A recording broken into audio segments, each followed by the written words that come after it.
Hello, and welcome to this short video from the School of Business and Creative Industries Ethics Committee. This short video is a guide for you if you, as a module coordinator, are thinking about applying for modular ethical approval.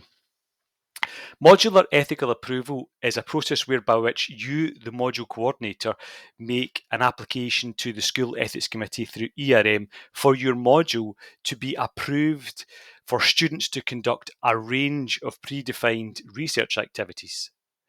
Effectively, what happens is this: when you're granted modular approval, we are granting you the ability to scrutinise the ethics of your projects in your own module. You become the ethics committee as such for your own module. So rather than applying to the school ethics committee via ERM, students on a module with approval would apply to the module coordinator for approval. Now, what it doesn't mean is that the students can conduct research involving participants' personal data or risk to the researcher without going through a process of ethical scrutiny. All it means is that the module takes over as the body which is scrutinising the ethics applications rather than the school ethics committee, because the ethics committee has granted the module approval for a range of activities that the students can conduct. So the most common modules that have this in place would be undergraduate dissertation modules, where what has happened is that the module coordinator has applied for a modular approval. That modular approval has been granted, and therefore the module coordinator now is able to act as the approving body for that module. Again, they still have to scrutinise each proposal from the students, and we have to have a record of that scrutiny, but it's the module coordinator who takes over that responsibility. And the benefits of that are, firstly, you can do this in your own time. Perhaps you can turn things around a little quicker than the school ethics committee, and thirdly, it gives you a little bit more control over the type of activities that you're seeing on your module.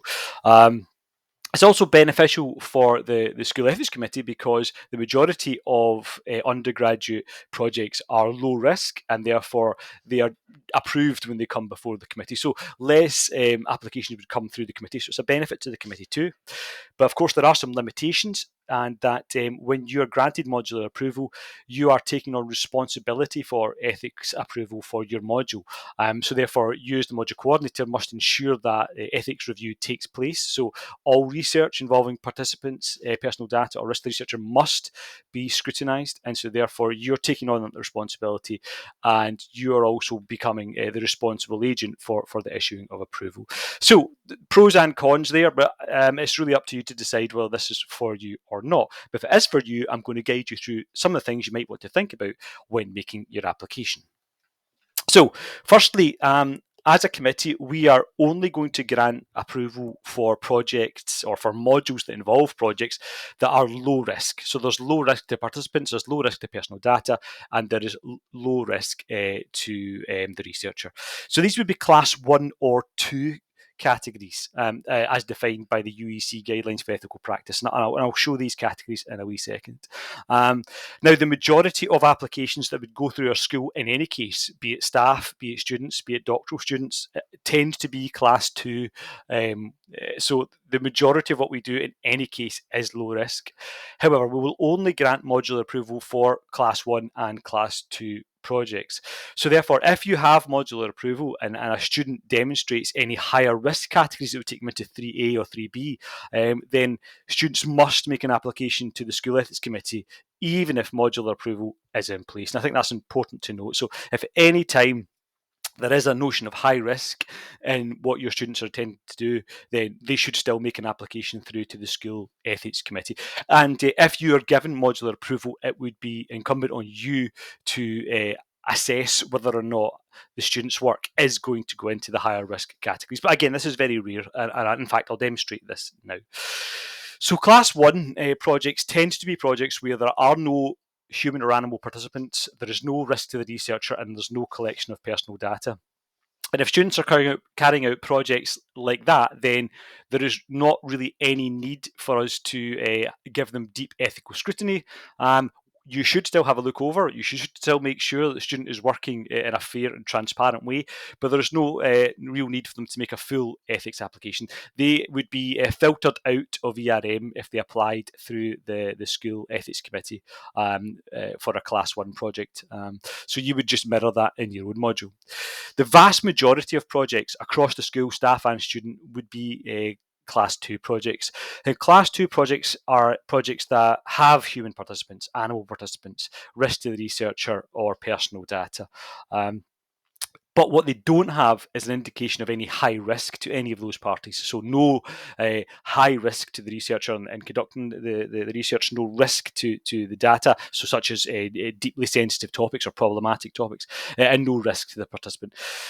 So this is the majority of the projects this defines the majority of the projects that would come before us as a committee, and so therefore we would grant you your module approval to assess those projects and for you to grant approval on a modular level rather than come before the school. 3A and 3B are projects where there is high risk. So high risk such as, again, sensitive topics, problematic questions, the potential for participants to disclose criminal activities, the potential for participants to be physically endangered or the researcher, so on and so forth. It's very rare we would come across those applications, but if there are any applications that you feel slip into that category, then it would be your job as the module coordinator to direct the student to make a full application through ERM to the school as normal. Class 3B projects are very, very rare, and that's where there's a very high risk or even residual risk that may come about at the end of the project. These applications would normally be passed on to us as the ethics committee, but also may go beyond us and go to the school, the university ethics committee. So they may move beyond the school and be looked at the university because they're such high risk. It'd be very rare that we would ever encounter a project like that. Majority of these would be for clinical studies or any studies that involve super high risk to the participants or researcher. So for the majority of the projects that you would look at as the module coordinator would be level 2. There are human and animal participants, there is personal data, there is some element of risk to the researcher, but these factors are all low. They're all low risk. And you would just review that yourself, provide ethical scrutiny, and then approve or whatever the case may be yourself. Any higher risk indicators, you would pass that over as normal to the school ethics committee. So the key thing we're looking for if you do decide to go forward with ethical approval for your module is that what you want to do is provide a brief overview of the internal ethics approval process procedure that you will use in your module. And we're really looking to understand how a student would seek approval, how their project would be scrutinised and by who, and how approval would be granted, and indeed how that information would then be recorded and maintained. All research involving participants, personal data, or risk to the researcher must be scrutinised via an ethical lens. We must have that scrutiny. So what we're looking for is for you to show us the system that you would use to scrutinise work in order to reach an outcome in relation to whether or not the project can proceed. And the best way to do that is to by broadly mirror, and you're open to change this, as much as you feel necessary, but broadly mirror the ethics approval system that happens at the moment with the school ethics committee. So students would submit proposals in the first sense, and then after that there would be a review by the supervisor or the module coordinator, whoever is deciding to undertake those reviews. The reviewer would recommend outcomes, so they could recommend that the work is approved, they could recommend it's approved with conditions, they could recommend not to approve it, or they could recommend to escalate it to the school ethics committee. The student would then be notified formally of that outcome, and if they had to make changes and then resubmit, then they could do so at this stage. And at the end of the process, a record of the review, the reviewer's comments, and the outcome is maintained by the module coordinator. And the reason that needs to be maintained is so that we can demonstrate due diligence, and we know where our students are, we know who they're speaking to, we know what they're asking. So should any issues arise during the data collection phase, we can demonstrate due diligence and due care to participants' data and indeed our students. So it is important that information is retained. And that's just mirroring what we do here in ERM. We maintain that if you apply through ERM, and you should maintain that if you apply through the module. That means modules should really have a modular form, and modules with ethical approval tend to have a form that mirrors the ERM questions.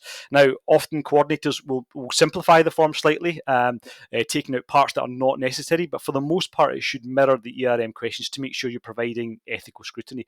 And again, the key thing to remember is if you do apply for and are granted modular approval, what's happening is that you are taking on the responsibility of providing ethical scrutiny. So therefore, it's up to you to ensure that the questions you're asking are sufficient to make a judgment on the ethics that are in play in the application. So in your application for approval, in the application you would make for approval as a module coordinator, you should explain and attach your internal application forms or form, and detail where, how, and for how long you'll store these documents. That's really up to you. I mean, you can store them for the full 7 years if you want, or you can have a variance in there. You just provide a rationale for that. What's also important is that risk analysis is conducted for most research involving participants and risk to the researcher. That means that you should really have within the module and you should discuss in your application a standardised risk assessment process procedure and a form. And I would suggest just using the standardised UWS risk assessment form. And this would be how you would scrutinise risk to the researcher or participants. So this is where the student would design or conduct the risk assessment. If they're going to perhaps hold a focus group in a building somewhere, then that should be risk assessed. The student should conduct that risk assessment, and the whoever's passing the ethical review should have a look over it to make sure that risk assessment is proper and in place. And again, you would then detail where and for how long these will be stored. And that's really it for making a modular approval. So the basic thing you would do is you make an approval yourself as module coordinator for your module to be granted modular approval. You detail for the committee the process that you're going to put in place in order to scrutinise ethics. Every student who's got a project involving participants, the risk to the researcher, or the collection of personal data must have scrutiny of their work. You must record that scrutiny and the outcome.